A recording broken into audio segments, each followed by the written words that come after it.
Normalmente en México el sector privado de salud es más apreciado que el público, pero en Estados Unidos está pasando algo que me pareció interesante. Hablemos del sector de salud privado en Estados Unidos, específicamente las firmas de capital privado que dicho sea de paso están ganando muchísimo, pero podrían estar provocando exactamente lo contrario a curar a sus clientes. La idea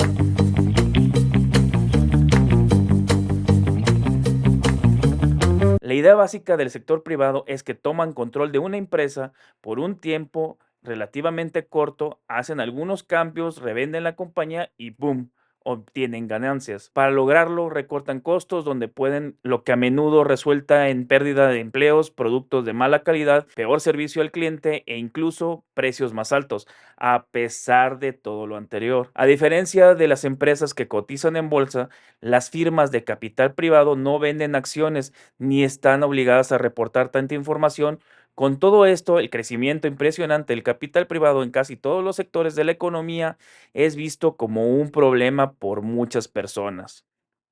Pero específicamente en el sector salud, las apuestas pueden ser literalmente de vida o muerte. La propiedad con fines de lucro ha sido parte del sistema estadounidense durante mucho tiempo, pero muchos modelos de este tipo no encajan en el sector salud y el capital privado podría ser peor de todos según Eileen O'Grady del Private Equity Stakeholder Project. Básicamente toma el modelo con fines de lucro y lo hace mucho más extractivo, dañino y riesgoso. Dicho de otra forma, lo que quiere decir Aileen es que lo deshumaniza. A pesar de esto, las firmas de capital privado han estado adquiriendo instalaciones médicas a un ritmo alarmante. Desde 2012, estas firmas han invertido cerca de $1 billón en el sector salud. Esto se aceleró durante la pandemia, cuando muchos médicos tuvieron dificultades para sobrevivir y terminaron vendiendo sus consultorios a grupos más grandes. Y aunque ya se estaba recuperando de la pandemia, esta tendencia continuó. Por ejemplo, en 2022 y 2023, entidades corporativas, incluidas firmas de capital privado, adquirieron 5.300 consultorios médicos, lo que representa un aumento del 11% en solo 2 años. Investigaciones recientes muestran que las adquisiciones de consultorios médicos por capital privado resultan en una atención más costosa y más prolongada para los pacientes, así como en un acceso reducido a los servicios. Resultados similares se han visto en todo el sector. Por ejemplo, casi 500 hospitales estadounidenses, alrededor del 40% de los hospitales con fines de lucro en Estados Unidos son propiedad de capital privado. Un estudio publicado el año pasado reveló que los pacientes de estos hospitales sufren más recaídas y contraen más infecciones.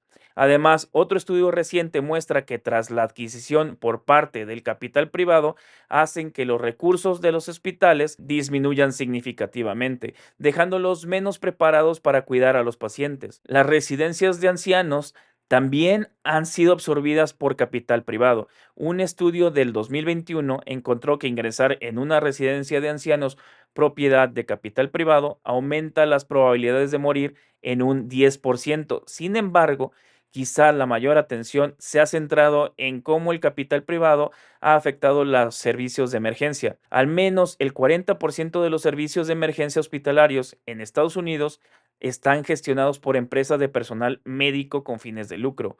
Cuando estas empresas toman el control de los servicios de emergencia, los cambios pueden ser muy drásticos. Por ejemplo, hay un doctor que dijo haber trabajado en varias zonas de emergencia gestionadas por capital privado y explicó que tras la adquisición, los médicos eran penalizados si no atendían a los pacientes en menos de 25 minutos a partir de su llegada.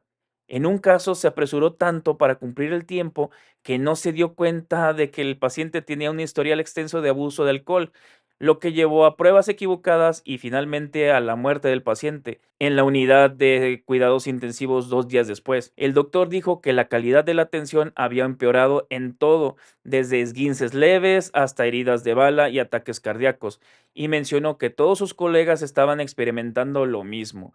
Además de estar presionados, muchos doctores están siendo reemplazados por enfermeros practicantes y asistentes médicos, quienes pueden realizar muchas de las mismas tareas por menos de la mitad mitad del precio y por supuesto los pacientes terminan pagando más. Un estudio de hace unos años encontró que los costos para los pacientes de emergencias aumentaron un 80% después de la adquisición por intereses corporativos. Afortunadamente para los americanos, esto es algo que se ha comenzado a abordar.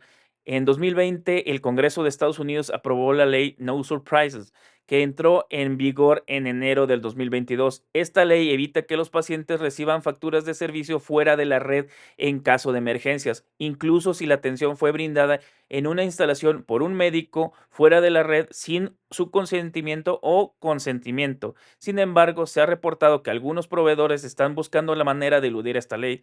Por eso, cada vez más médicos están diciendo basta. Ha habido un aumento en la cantidad de personas que se unen a organizaciones que se oponen a la influencia corporativa en la salud estadounidense. Un ejemplo es Mitchell Lee, un médico de emergencias que ha trabajado bajo prácticas gestionadas por capital privado. Hace 3 años fundó el grupo de defensa Take Medicine Back y afirmó: diariamente vemos cómo los médicos se están rebelando contra la participación corporativa en la medicina. Su grupo es solo uno de varios que se oponen al capital privado en el sector salud. Sin embargo, la American Medical Association, AMA, la mayor organización médica de Estados Unidos, con más de 270,000 miembros, aún no ha tomado una posición clara sobre este tema. El año pasado, durante su reunión anual, se propuso una resolución para prohibir la medicina corporativa a nivel federal. ¿Pero qué creen que pasó? Pues no se aprobó. Por otro lado, existen grupos que apoyan el capital privado, como la American Independent Medical Practice Association, creada el año pasado con el respaldo de grupos médicos financiados por el capital privado. Estos argumentan que aceptar inversiones es una de las pocas opciones para los médicos que no quieren trabajar en grandes corporaciones u hospitales. Un estudio reveló que casi el 61% de los médicos tiene una opinión negativa sobre el capital privado, mientras que menos del 11% tiene una positiva. Esto también ha atraído la atención en Washington. A principios de este año, el senador Gary Peters inició una investigación sobre los efectos del capital privado en la calidad de la atención de emergencias. Recientemente, un grupo de legisladores liderado por Elizabeth Warren presentó una versión renovada del proyecto de ley Stop Wall Street Looting Act, añadiendo disposiciones específicas para el sector salud. Warren explicó que la propuesta se inspiró en parte en la quiebra del grupo hospitalario Steward, la mayor red privada de los hospitales en Estados Unidos, cuyo propietario principal era Cerberus Capital. Stewart se declaró en bancarrota en mayo pasado y puso sus hospitales en venta. La empresa también ha estado bajo investigación del Comité de Salud, Educación, Trabajo y Pensiones y además por el Senado, por supuestamente desviar recursos mientras los pacientes y empleados vivían situaciones críticas. En septiembre, el Senado votó de manera unánime para declarar en desacato al CEO Ralph de la Torre por no presentarse a una audiencia tras ser citado, marcando la primera vez desde 1971 que se toma esta medida. Algunos esperan que esta colaboración bipartidista impulse cambios significativos. Aunque siendo honestos, que ni se ilusionen los americanos. En última instancia, el capital privado es solo una parte del problema. Muchas personas argumentan que estas firmas solo logran lo que hacen porque otros aspectos del sistema salud estadounidense son disfuncionales. Dicen que no sería tan fácil para ellos obtener ganancias si las aseguradoras no aumentaran las primas, las farmacéuticas no inflaran los precios de los medicamentos y toda esta industria no tuviera tanto poder de cabildeo en el Senado. A lo que yo me pregunto, ¿no será que tanto han estado jugando con este tema? Porque hay que decirlo, los últimos 3 presidentes desde Obama han estado cambiando constantemente cosas en este sector. Otra cosa que me pregunto es qué tanto inflan los precios para poder venderlos hacia hospitales públicos y de cierta manera sea una competencia desleal con los hospitales privados. No lo sé, estuve investigando, pero no encontré algo al respecto. A mí me extraña esto porque en México suele ser al revés. Donde hay más problemas es en los hospitales públicos, por más que digan que ya estamos mejor que en Dinamarca. Pero déjenme saber lo que piensan en los comentarios, los leo. Thumbs up, feliz paz.